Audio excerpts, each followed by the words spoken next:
Ô, marido, para! Vamos logo tirar foto aqui. Vai, vamos logo. Oi, criatura de luz. Oi, bombonzinho do universo. Oi, você, pesseguinho de Yahvé. A gente hoje vai falar sobre vibrar no amor.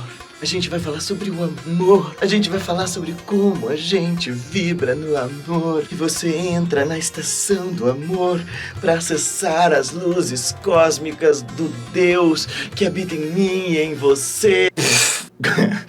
Olha, sério, o assunto é bonito e é sério e é importante, mas eu tô de saco cheio desse papo de vamos vibrar no amor. Que cacete é vibrar no amor? É o quê? Movimento pélvico?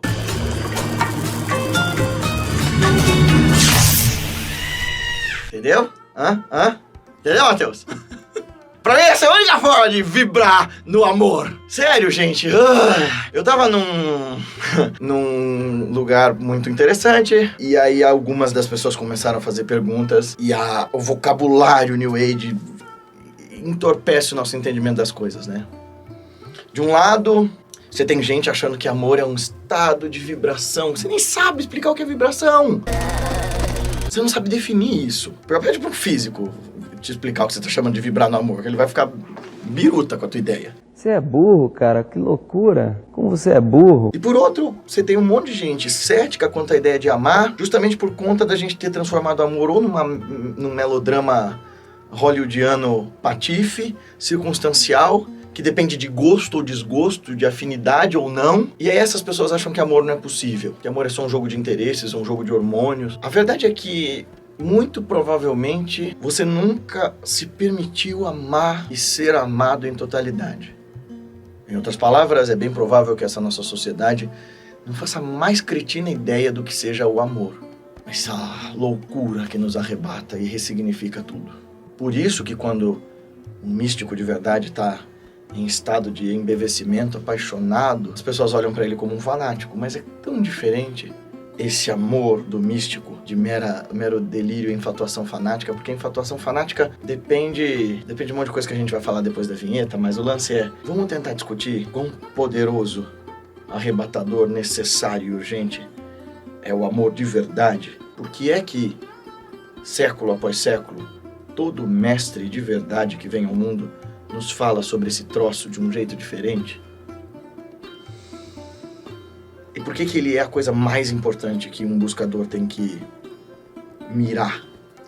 Mas não dessa forma piegas. Para de vibrar no amor. Ou vai vibrar pelvicamente. E para de loucura.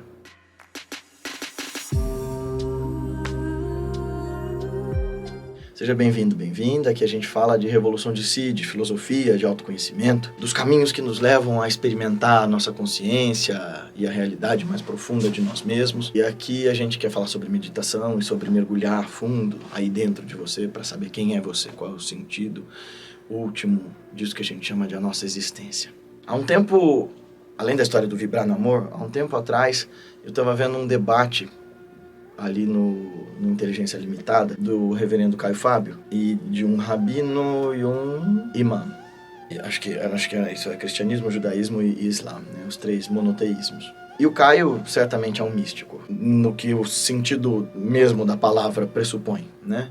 Alguém que fechou os olhos para as coisas óbvias e abriu o coração para uma relação direta e mais profunda com a realidade divina que se apresentou para ele, com seu Ishta Devata. Para quem não sabe, Ishta é uma palavra, uma inflexão sânscrita para a palavra de Isha, que é o Senhor. Ishta Devata é o ideal divino escolhido, né? É a forma de Deus que melhor cabe no seu coração. Interessante isso, porque para quem não tem esse tipo de relação íntima com o sagrado e que se dá através de exercício, de esforço ou de graça, isso vai parecer só loucura. Eu estava lendo de novo, né, no livro das Palavras Inspiradas, o Sheikh Al-Wali. Aliás, Matheus, sabia que ele foi? E pessoal, sabiam que esse Sheikh Al-Wali foi o mestre do René Guénon e do Fritjof Schuon? Se eles aprenderam bem, não sabemos.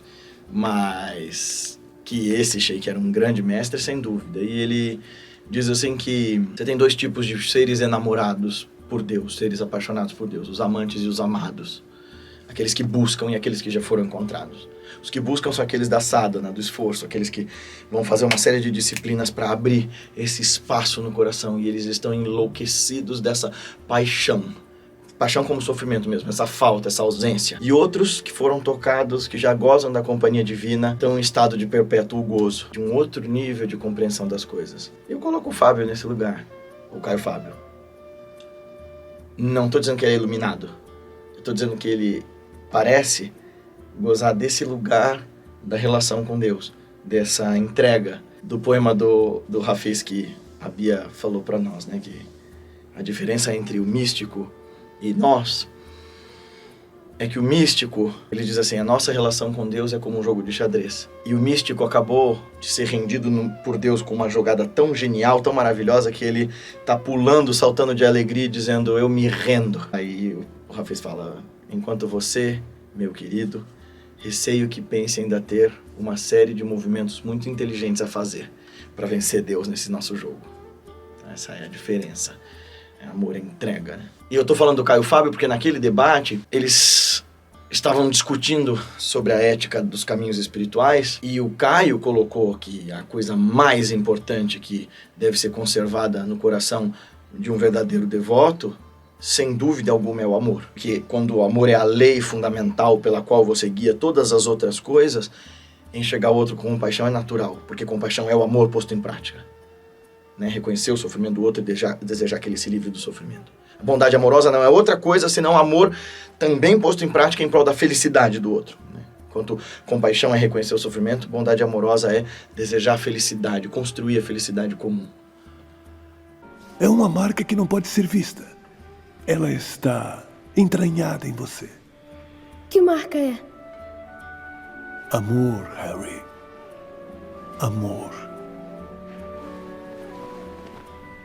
Aí o imã diz assim, não, amor não, respeito. E aí foi a hora que a gente viu um abismo entre um místico e um doutor da lei. E eu fiquei chocado, porque é no Islã, embora Jesus seja o grande profeta do amor para o Islã e seja o grande Messias do amor para o cristão, é o Islã que produziu os grandes santos que vão descrever esse amor enlouquecedor dessa relação íntima com o sagrado. Aliás, essa postura dos místicos e dos santos sufis vai influenciar até a Índia. Porque no contato, a partir do advento do profeta Muhammad, em 600 depois de Cristo, o contato dos sufis com os místicos indianos, a despeito de toda a violência que os muçulmanos tenham feito na Índia, o contato entre os sufis e os sadhus vai gerar, dentre outras coisas, o movimento Bhakta, que a gente chama, que são alguns séculos em que os santos hindus, em contato com os santos muçulmanos, tinham essa embriaguez divina, esse contato devocional com Deus. Gente como Chaitanya Mahaprabhu, cara, que desenvolveu os Gaudiya Vaishnava, né, o movimento Hare Krishna depois, como Ramdas, o antigo Ramdas, como Tulsidas, Nandev, como Kabir, que era essa intersecção entre os caminhos, né? Essa amálgama do hinduísmo e do Islã, em torno do amor apaixonante, apaixonado e inebriado por Deus. E aí, por causa desse movimento Bhakta, acho que a síntese desse movimento Bhakta vai desembocar na última grande religião revelada, né, o último grande monoteísmo, que é o Sikh, que com o Guru Nanak Dev tem a sua culminação, assim, desse alguém que tem uma relação íntima com Deus. Ele chama Deus de Satnam e de Waheguru. Não, seu nome é a verdade.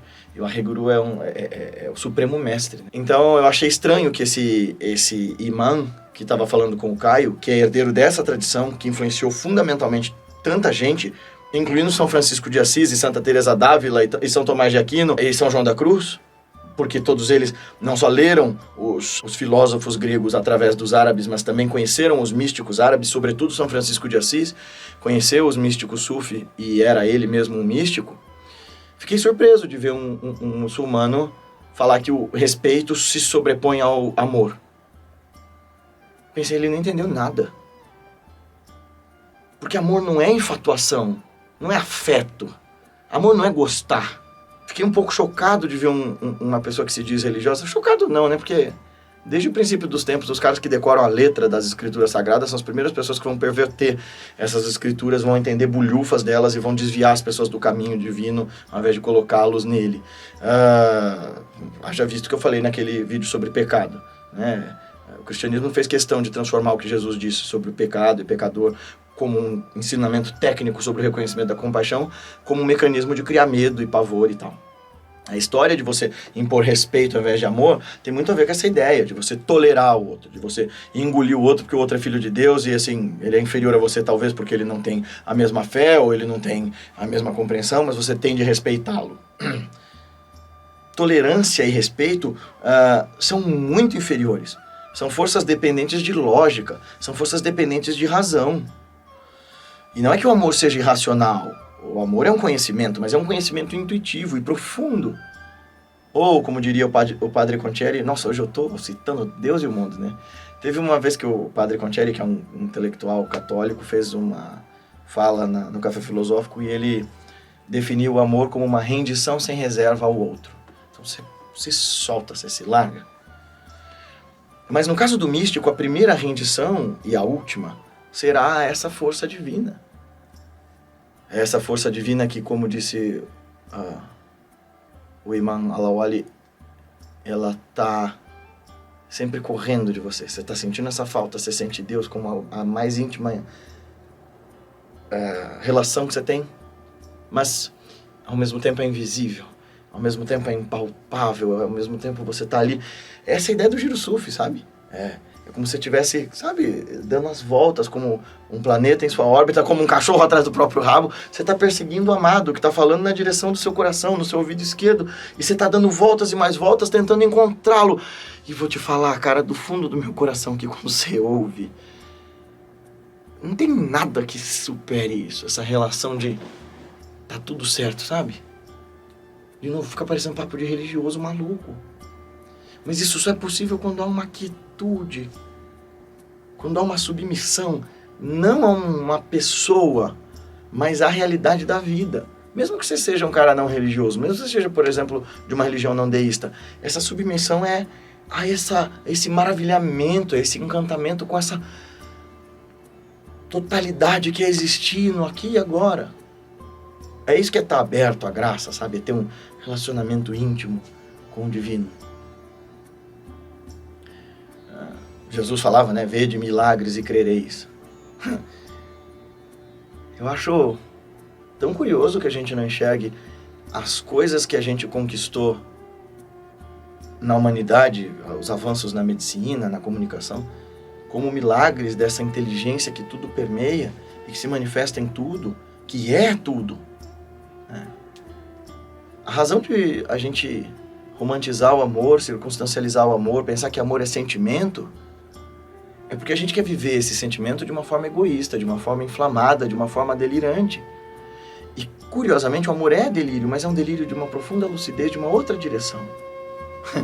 Olha que doido. O amor-conhecimento, porque amor é conhecimento de um outro tipo. Eu tô até aqui, ó, mais perto. Chega aqui, Cotil. O amor-conhecimento, ele é esse se permitir, esse se tornar vulnerável, como no poema do Rafé, sabe? E voltando à história do Caio e do Imã, é muito assustador que uma pessoa que se diz buscadora de Deus, não conhecedora, suponha que respeito seja uma coisa maior a se buscar em termos de ética do que o amor, porque uma vez que você de fato conheça o outro em toda a sua profundidade possível, esse eterno conhecido e desconhecido que é o outro, quando você, através desse lugar da imaginação, desse lugar da empatia, olha para o outro e vê que ele é, a história do pecador, tão frágil, tão amedrontado, tão falho quanto você, mas ao mesmo tempo tão divinamente capaz de criatividade, de sonhar e de se levantar quando cai quanto você, respeito se torna só uma atitude consequente. Só se torna segmento disso. Desenvolver respeito de outra forma, O respeito racional, tolerante, ele é frágil, ele vai depender de argumentos, e a mente argumenta e contra-argumenta o tempo todo. É como jurisprudência, uma hora você vai achar uma falha nessa lei para quebrar. Então, o amor ele não pode estar circunscrito à moral, porque respeito é a moral, né? A moral são as leis que me governam. E essas leis eu estou o tempo todo, o meu ego e minha sombra estão ali o tempo todo debatendo entre o que eu vou seguir e o que eu vou corromper, o que eu vou perverter. Então, uma hora eu respeito algo, outra hora eu passo a ignorar isso, ou eu posso ter uma moral rígida o suficiente e me fazer sofrer por tentar respeitar algo que eu odeio. E você só consegue dissolver esse sofrimento nesse lugar do reconhecimento da irmandade, da equidade, desse lugar de ver Deus no olhar do outro, sabe? Só que isso não tem nada a ver com vibrar no amor. Porque esse papo New Age, de acessar outras dimensões e tal, não faz sentido no seguinte propósito. O que vibrar no amor te diz sobre, de fato, estabelecer uma relação de diálogo com o outro? Porque a galera que quer vibrar no amor foge de debate, foge de enfrentar a sua própria sombra em si e no outro. Não, porque eu estou vibrando no amor, não vou chegar perto de quem não vibra. Cala a boca, cara! Como assim? Você viu aonde esses caras que diziam que de fato eram consumidos pela chama do amor, você viu aonde eles iam? Eles iam pro meio do Pacapacapá, pra Vale de Leproso, pra no meio de guerra, pra no meio de gente que não queria bem deles, pra dizer, olha, eu tenho uma saída pra loucura. Essa é a proposta de todo mestre. Esse amor que cura, esse amor conhecimento, é o enfrentamento da sombra.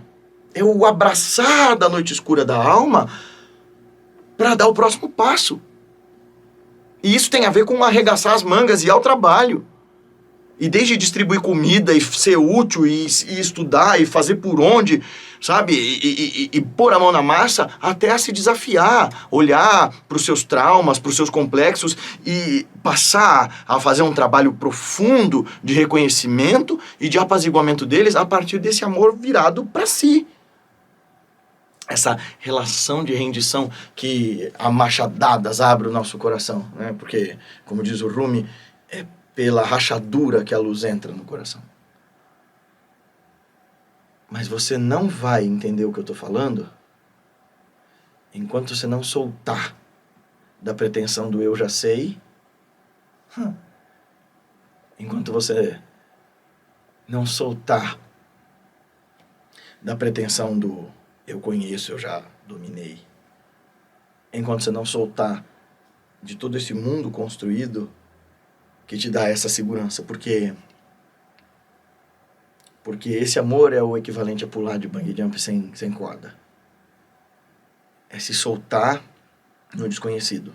Na confiança, é uma rendição sem reservas ao outro. Se o outro te disser se atira nas chamas, vai. Como dito na história, que um discípulo chegou a Mahamuni Baba de Maharaj, o guru de Lahiri Baba, e disse, finalmente eu encontrei e eu preciso ser seu discípulo. E aí Babaji olha para ele e fala assim, perdeu viagem, brother, não vai rolar. E aí ele fala, bom, mas se o senhor não me aceitar, eu vou me atirar daqui. Aí Babaji olha para ele e fala, se atira? E o cara se atira. E chega lá embaixo, o Babaji ressuscita o cara, fala, agora que esse karma foi consumado, vem comigo, meu filho. Quer dizer, se é literal a nossa história, não faz diferença. Simbolicamente, ela está te dizendo, mesmo a completa rendição, em algum grau ela dói, porque você está se desfazendo de você, você está morrendo antes de morrer. É sobre isso essa história, né? É sobre você se arrebentar no processo de chegar lá. Mas de forma tão sincera que quando você se ressuscita, você se faz novo, o seu novo eu, enxerga a realidade numa relação tão íntima com esse sagrado que você não precisa mais falar sobre amor ou pensar. Você é a transpiração disso, você é a emanação viva disso. Você é a modificação dos ambientes em que você está nisso. Não precisa pregar para ninguém. Essa que é a grande coisa, sabe? Você não precisa fazer propaganda da sua grande descoberta, porque ela é tão delicada, secreta, íntima e ao mesmo tempo magnânima, que ela vai transbordar de você. Mas essa é a grande aventura da consciência. Se você quiser saber como percorrê-la junto, se junta a nós. Dá uma olhada aqui nos links para vir estudar conosco, vem peregrinar com a gente, ou acompanha as coisas aqui. E se inscreve lá no novo canal, tá bom? Tchau.